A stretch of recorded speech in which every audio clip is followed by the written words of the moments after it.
آپ دیکھ رہے ہیں ایس کے ٹی وی۔ دوستو، الملحمۃ الکبریٰ شروع ہو چکی ہے۔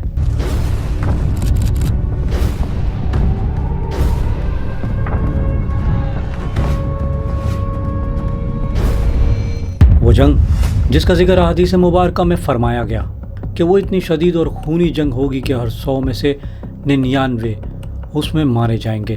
دوستو، کیا امریکہ اور اسرائیل نے ایران کو وینزویلا سمجھ لیا تھا کہ جہاں رجیم چینج کرنے میں ان کو کوئی رکاوٹ نہیں ہوگی؟ مگر ایران میں شاید ان سے مس کیلکولیشن ہوئی۔ شہید معظم سید آیت اللہ علی خامنئی کی شہادت کے بعد ایران وقت کے فرعونوں یزید اور ان کے ساتھیوں کے ساتھ جنگ میں مصروف عمل ہے۔ کیا عربوں کی تباہی کا وقت آ چکا ہے؟ کیا احادیث مبارکہ میں جس تیسری عالمی جنگ کا ذکر فرمایا گیا کہ عرب کے سمندر میں کوئی کشتی نہ چل سکے گی، تو یہ وہی وقت ہوگا جب حضرت امام مہدی علیہ السلام کا ظہور ہوگا؟ ان تمام تر سوالوں کے جواب آج کی اس ویڈیو میں تفصیل سے جاننے کی کوشش کریں گے۔ اس لیے دوستو، امریکہ اور ایران کی جنگ کے تناظر میں یہ ویڈیو بہت انفارمیٹیو ہے، اسے اینڈ تک پورا لازمی دیکھیے گا۔ دوستو، امام مہدی علیہ السلام کے ظہور کی نشانیاں واضح اور صاف صاف ہم سب اپنی آنکھوں سے دیکھ رہے ہیں۔ تیسری عالمی جنگ کا آغاز ہو چکا ہے۔ عرب کے سمندر میں کشتیاں چلنا بند ہو چکی ہیں۔ ایران کے ساتھ ساتھ عرب ممالک میں بھی آگ اور خانہ جنگی شروع ہو جائے گی۔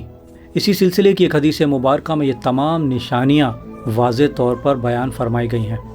حضرت کعب احبار رضی اللہ تعالیٰ عنہ سے روایت ہے کہ انہوں نے فرمایا کہ قریب ہے کہ مشرقی سمندر دور ہو جائے گا اور اس میں کوئی کشتی بھی نہ چل سکے گی، چنانچہ ایک بستی والے دوسری بستی میں نہ جا سکیں گے، اور یہ جنگ عظیم یعنی ورلڈ وار کے وقت میں ہوگا، اور یہ جنگ عظیم ورلڈ وار حضرت امام مہدی علیہ السلام کے وقت میں ہوگی۔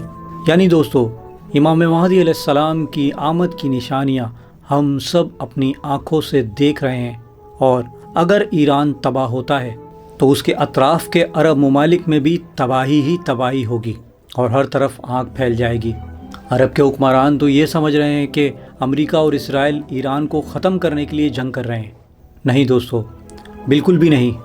وہ تمام مسلمانوں کو ایک سمجھتے ہیں، اور وہ ایک ایک کر کے ہم سب کو ختم کریں گے، اور ہماری زمین، ہمارے وسائل پر وہ قبضہ کریں گے۔ صرف ہم مسلمان ہی ایک دوسرے کو الگ الگ سمجھتے ہیں اور ہم تفرقوں میں پڑے ہیں، تبھی ہمیں اللہ سبحانہ و تعالیٰ کی رسی نظر نہیں آ رہی۔ جس دن مسلمان متحد ہو گئے اور آپس میں لڑائی چھوڑ کر ایک ہو گئے، تب اللہ سبحانہ و تعالیٰ کی رسی ہمیں نظر آئے گی، یعنی ہمیں اللہ سبحانہ و تعالیٰ کی مدد حاصل ہوگی، تب ہی ہم کفر کو شکست دینے کے قابل ہوں گے۔ اس وقت عرب کے بادشاہ یہ سمجھتے ہیں کہ یہود و نصارہ ہی ہمارے دوست ہیں، دراصل دوستو وہ ہی ان کی جڑوں کو کاٹ رہے ہیں۔ مگر دوستو، میں آپ کو بتاؤں کہ ایران کو لے کر اس وقت یہود و نصارہ پریشان ہو چکے ہیں کہ ایران اب تک ٹوٹا کیوں نہیں۔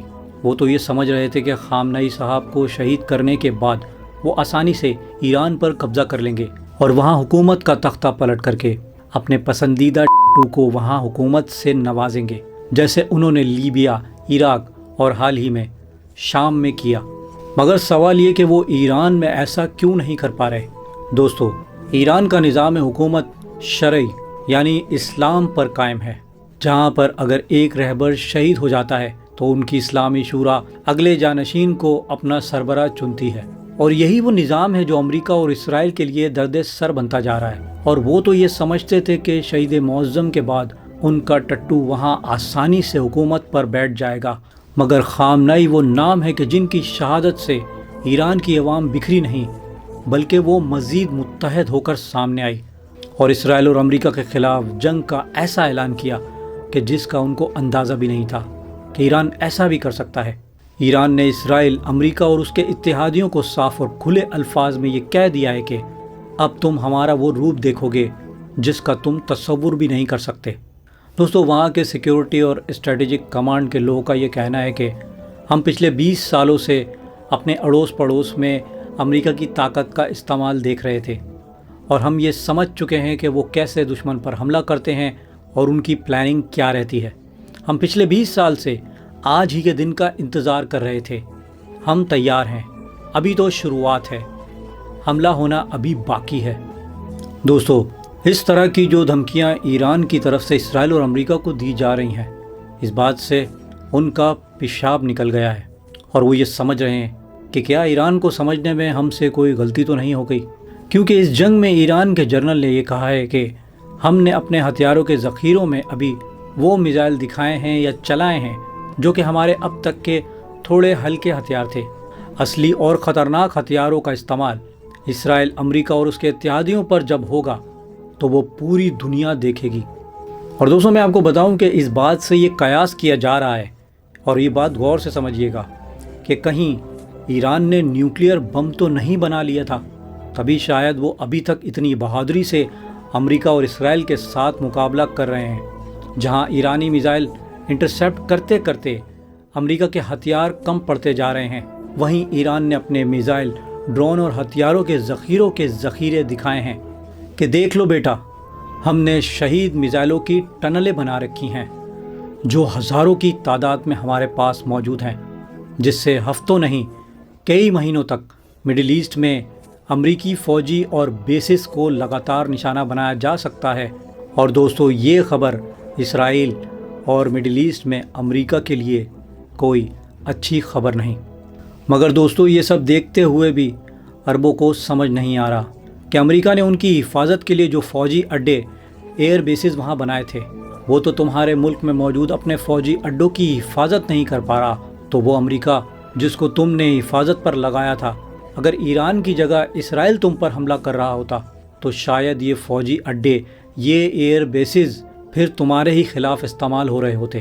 اگر ابھی بھی امریکہ نے تم کو یہ کہا کہ دیکھا ایران تمہارا دشمن ہے، اسرائیل نہیں، اور کہیں تم دوبارہ امریکہ پر بھروسہ کرو گے تو وہ وقت دور نہیں کہ امریکہ تمہیں خود بولے گا کہ فلاں فلاں ملک اور فلاں فلاں زمین، مثلاً عراق، شام، کویت، جارڈن، لبنان، مصر اور سعودی عرب، یہ علاقے اسرائیل کے نام کر دو، تو شاید پھر ان بیچاروں کے پاس کوئی اور چارہ بھی نہ ہوگا۔